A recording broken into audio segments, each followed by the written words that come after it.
What's good, everybody? This is the first episode of Critique My Beats. I am Curtis King of CurtisKingBeats.com, and for this first episode, what I want to do is basically explain what this show is going to be all about. Now, for the most part, it's going to be us on this webcam, and I'm going to be listening to beats, whether you guys send them on SoundCloud or BeatStars or even just attach the beats to your actual email. I'm going to be listening directly off of the email just so you can know I haven't listened to these beats anytime before. This is my first time listening to it, and that way you get my most honest opinion. So there's a few different criteria I'm going to judge off of that I basically judge any beat off of, and I feel like a lot of rappers, even if it's not consciously, they also vote or choose their beats that they're going to lease based upon these same criteria. So the first category is the 20-second rule. Within 20 seconds, can I figure out what the mood is of your beat? Is it a depressing? Is it dark? Is it happy? Is it sad? What is it? And then also too, I need to be able to know within the first 20 seconds who I can picture on this beat. If I can't picture somebody within the first 20 seconds on that beat, it's going to make it a little bit more of a challenge when it comes to selling your beat to complete strangers who need to have some kind of a reference or some kind of name to help them gain some familiarity with your work. The second category is drums and melodies, and I'm really just looking for whether or not these drums that you choose or the melodies that you choose, whether they're too repetitive in nature. It's possible to have drums that are not mixed too well, but sometimes the sequencing can keep your attention. And then the last category is, of course, the mix. Is it too busy or is it too empty? And then once we decide whether it's too busy or too empty or if certain things can come up in it, we're going to have an overall score from 1 to 10. And it's not me saying whether or not I feel this beat is one of my favorites or whether I like it. It's whether I believe it can sell. And have patience with me. This is my first time doing something like this. I generally don't like to give people critiques on their beats only because I feel like this is your baby. This is your work of art, and nobody can tell you what should or shouldn't be done in your beats. But I can tell you the things that I've found in my own experience that have helped or not helping. Don't worry, we're not going to do this long intro every video, but I just wanted to break it down for you, and I want to get down to the first episode, and I want to open up this email, and we're actually going to go to the very first person that sent things over to the email. I think it's only fair. This person jumped right on the opportunity. As you see, we have over 103 as of today submissions, and that's only going to go up. So I'm going to knock these out first as much as I can. But the first one is this one. Cal Rodriguez, who I think is Cal HD. He sent 2 beats using this BeatStars link. Let's go ahead and check it out. So I think it may play immediately. Let me turn down the microphone so you don't get any feedback because I'm going to listen on the speakers. I think it's only fair.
All right, so we're going to bring the volume up again, and I have the microphone down here, so please don't mind me as I start to readjust this.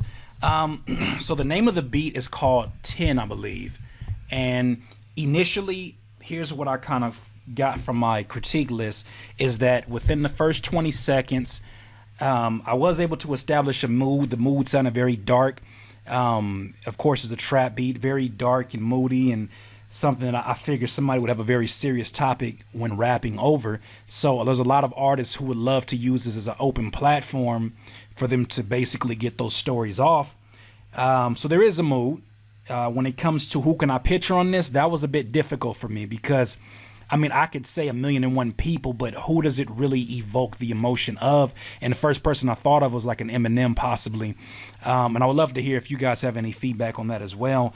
Now, the drums and the melodies, were they too repetitive? I have to say that the drums definitely, I think, were a bit too repetitive. There was a few snare rolls, and what you have to understand is that these are the things that their customers are looking for. They're looking for you to make them look larger than life within a beat, and that's our only job as producers. And it's really hard if that's repetitive and the artist is repetitive. It's just, even though it may sound like a good marriage, is not. You know, they want you to really do a lot of the work. And now when it comes to the melody, I think the melody was effective. There could have been some more transitions or other instruments that were added to it to make it really interesting. Now when it comes to the mix, is it too busy? I think it may be a little bit. I think the strings come in really harsh. I think that's the one thing that just stares out at me. I would really add like a filter or reverb over it, something to soften the blow of those and make them sound more realistic. Because I think right now it sounds like super stock VST, and that's not a diss. That's just something that we all have to learn eventually when making these beats. And I think it may be a bit on the empty side. I don't think it's too busy. I think that they're placed well, but I think it's a bit empty. And I think that there's other instruments that can be added, or even you can add a different reverb on the piano to make it feel like it's taking more of the soundscape, if that makes sense. So overall, 1 to 10 in terms of how well I think it would sell, I would honestly have to put it at probably closer to a 5. Now, don't take that as me saying that your beat is a 5 out of 10. That's not by any means. There's a rapper right now who's perfect for that beat, and they're probably watching this video and they're going to go ahead and get a lease from you. Super dope. That if you guys are able to link up, that's my thoughts on the first one. In terms of selling, it's a difficult sell, and I say it's a difficult sell only because one of the factors that go into it is you got to make sure that you leave space for the vocals that are going to be laid to it. And if you don't leave space for that, you're setting yourself up for a lot of rappers coming to your page and then just leaving. So that was the first beat. Let's go to the second one that you have here, and I think it's called Peep This Beat Too.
think we have a better idea now of the particular sound of Cal HD. I mean, I like a lot of the instruments that you're using. I like the fact that you're very deliberate about what sounds you want to use. I think that's very important to know, because the thing is, there's another extreme of production where folks would just add a bunch of different instruments to there and then just hope that something catches your ear and you'll buy, and you don't want to do things in that way as well.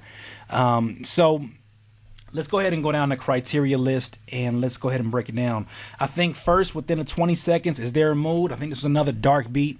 I think that if that's what you do, I think you even put up here determined, and that's good. I think that does fit that. There's a lot of darkness within this, but I think that could be a good thing for an artist that wants to capture that feeling. Who can I picture on this? That was a bit difficult for me, to be honest with you.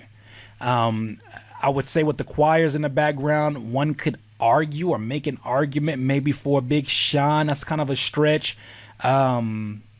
I don't know, like I can hear sort of a Drake Migos feature on this, but it doesn't really bleed another artist to me. And I'm not saying that all beats need to do that, but when it comes to the leasing business, it's a very important aspect of it.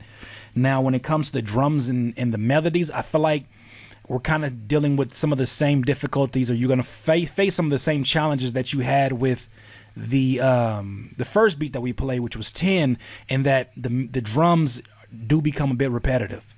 I think that adding certain drops, I think that, you know, even more than what you added, because I heard you added some drops, but even more than that, even a couple more snare rolls, some unexpected stuff, some unexpected drops, that keeps your listener interested, which is generally a rapper or a singer. Excuse me. Now, is the melody, I think the melody too, I like the way you mix this one a lot better with the melodies. They do fit together. It doesn't come in harsh. And I guess that leads us to the mix. Is it too busy or too empty? And I think we're dealing with, it's sort of in the middle. I guess I would say it's sort of too empty, if anything. It's more so on that side. And when I say that, I don't say that you need to add a bunch of instruments. What I say is that there's more to be told in this story melodically. And I think that you're going to find a little bit of difficulty trying to tell that story just with, you know, the 4 or 5 instruments that you're using. Just try to tell a story in different ways. Now, overall, what I would probably go for this beat between 1 and 10, I'm gonna keep it at 5 again for this one, and that's literally judging it based upon whether or not I feel like it would sell. I think it'll be a challenge, but I think there's a customer out there for you. I appreciate you submitting your stuff, Cal HD. I wish you nothing but continued success. Everybody come check out his BeatStars page, which is Cal HD Beats with a Z.BeatStars.com. Check them out. Maybe you find a sound that's there for you, because really it's about finding your demographic and zeroing in on them. This was another episode. I'm sorry, not another episode. This was the first episode of CURTique My Beats. I look forward to the next time. Have a good one.